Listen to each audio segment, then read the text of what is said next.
بسم اللہ الرحمن الرحیم۔ السلام علیکم۔ ایک نیک سیرت بادشاہ۔ ہندوستان پر ایک نیک بادشاہ حکومت کرتا تھا۔ وہ شاہی خزانے سے ایک پیسہ بھی نہیں لیتا تھا۔ وہ کہا کرتا تھا کہ شاہی خزانہ عوام کا پیسہ ہے اور عوام پر ہی خرچ کیا جانا چاہیے۔ وہ ایک بہترین خوش نویس بھی تھا۔ وہ قرآن پاک کی کتابت کرتا اور اس کی آمدنی سے اپنا گزارا کرتا تھا۔ اس کی ملکہ بھی نیک تھی۔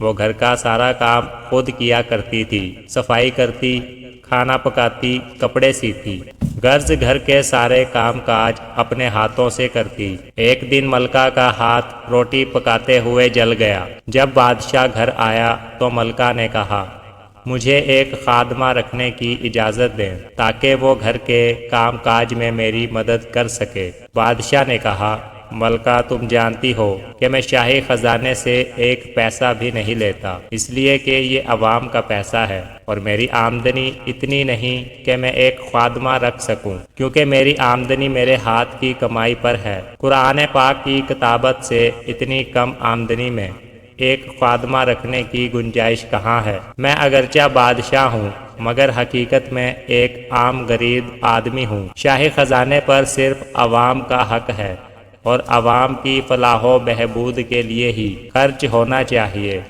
اگر آج میں اس خزانے سے کچھ لے لوں گا تو کل خدا تعالیٰ کو کیا جواب دوں گا؟ ملکہ تم حلال کی کمائی پر صبر و شکر کرو، کل پیارا خدا تمہیں اور مجھے اس کا بہت اجر دے گا۔ بادشاہ کی ملکہ بھی چونکہ سمجھدار اور نیک تھی اور صبر و شکر کرنے والی تھی، اس لیے پھر سلطان سے اس سلسلے میں کچھ نہ کہا اور گھر کے کام کاج خود ہی کرتی رہی۔ اسی لیے کہا جاتا ہے کہ خدا سے دوستی رکھنا ہو تو اپنے ہاتھ سے کماؤ اور حلال رزق سے اپنے اور خاندان کی کفالت کرو۔ اب آپ اس بادشاہ کا نام بھی جان لیں۔